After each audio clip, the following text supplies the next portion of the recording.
Hello again and welcome to another edition of Southern Country. Hi, I'm Herb Southern and welcome to the show, my friends. We're standing here in Lambertville, New Jersey in front of the Holcombe-Jimison Farmstead. And next to me is the president of the Holcombe-Jimison Farmstead, Herb Hockenberry. How you doing? Pretty good, thanks. Tell us what we're going to see on this show. Well, this is a lot of the history of Hunterdon County and history representing probably all of New Jersey and probably all over the country. It's older equipment, older household, and various items that's been donated here. Where probably 85% of the items in the museum have been donated, and represents early 1900s and earlier history. Okay, well, we're going to see a lot of antiques, all antiques, antiques.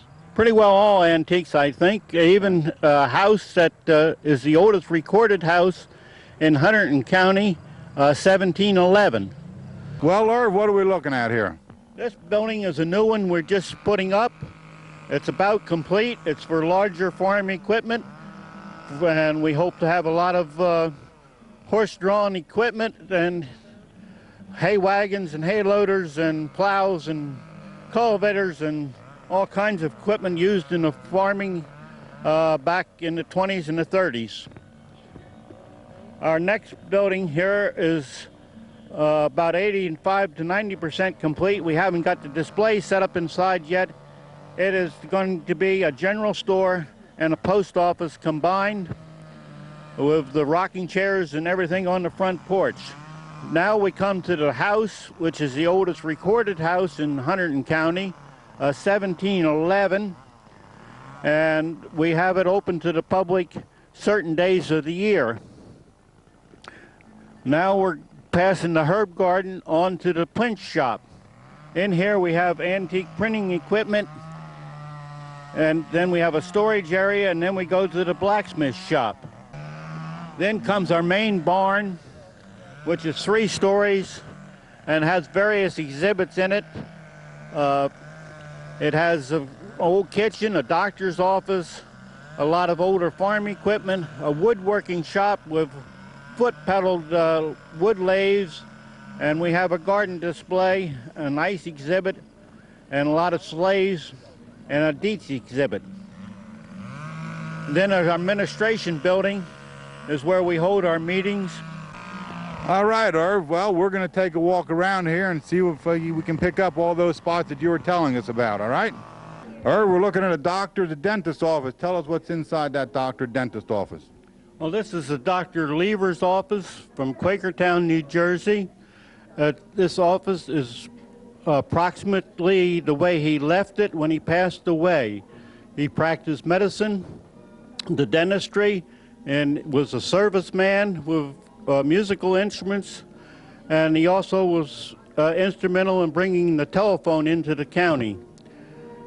To the left is in the foregowns is one of the tables he used, and then he corners the desk and the scales, and he also produced his own medicines, which the old-time doctors did before pharmacies were readily available.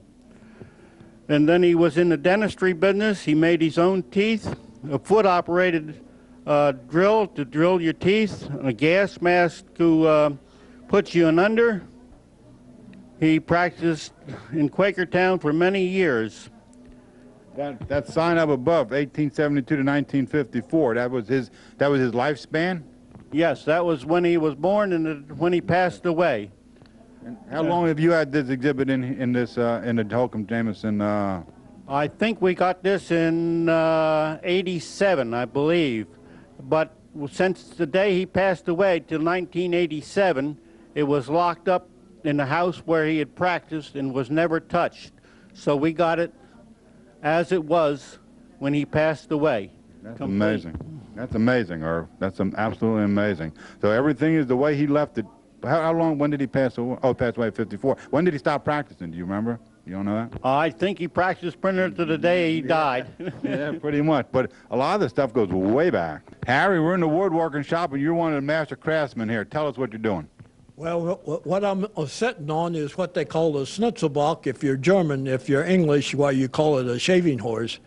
And what it is a foot-operated clamp that holds the work while I can work with it with a draw knife or a spoke shave to either round it or make it flat.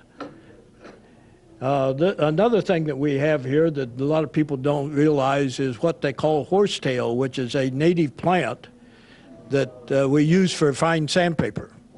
The plant grows and it's got silica. When it grows, it takes it out of the ground and it becomes very abrasive, so we can use it as sandpaper. Now that plant is native to where? It's native to all of the Americas. You can pick it out here in Hunterdon County? Yes, I can. I've found this over on the other side, close to the Delaware River. All right. I got one thing I want everybody to see. Harry, tell us what that is.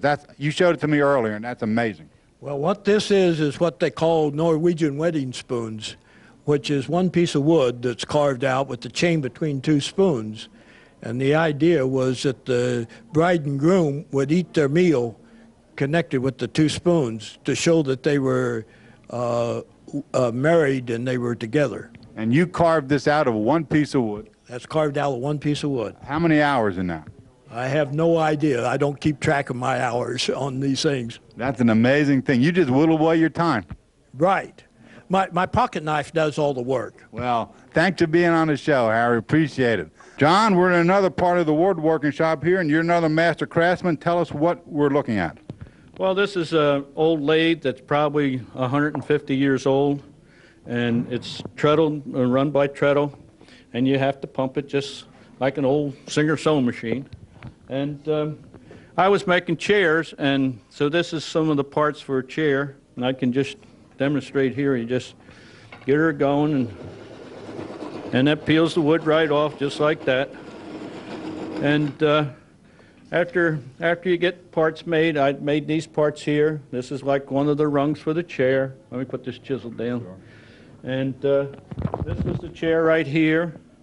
I turned the parts out, and then we put it together. This is just curly maple, and this was, what we've done. Now, there's other parts. There are other things that I have made off of this lathe, like we made a spoon here. I turned the spoon out, and then this was just carved out here, and that gave them a spoon. This was just some, well, these are not finished, but they was just baby rattles that were made in here. And how long you been doing this woodwork, Don? Well, I hate to say. You're not as old as this machine. No, this machine was made before me, but I enjoy coming to the museum and fixing up some of this old equipment, and I still glad that somebody invented the electric motor, but it's interesting, and also, but I've been cutting wood for 60 years, I guess, and turning things out and making furniture. Well, thanks for being on the show. Appreciate it, John. Thank you for being on the show. Well, we thank you making for the show coming. possible. All right, we're going to hope you enjoyed the museum.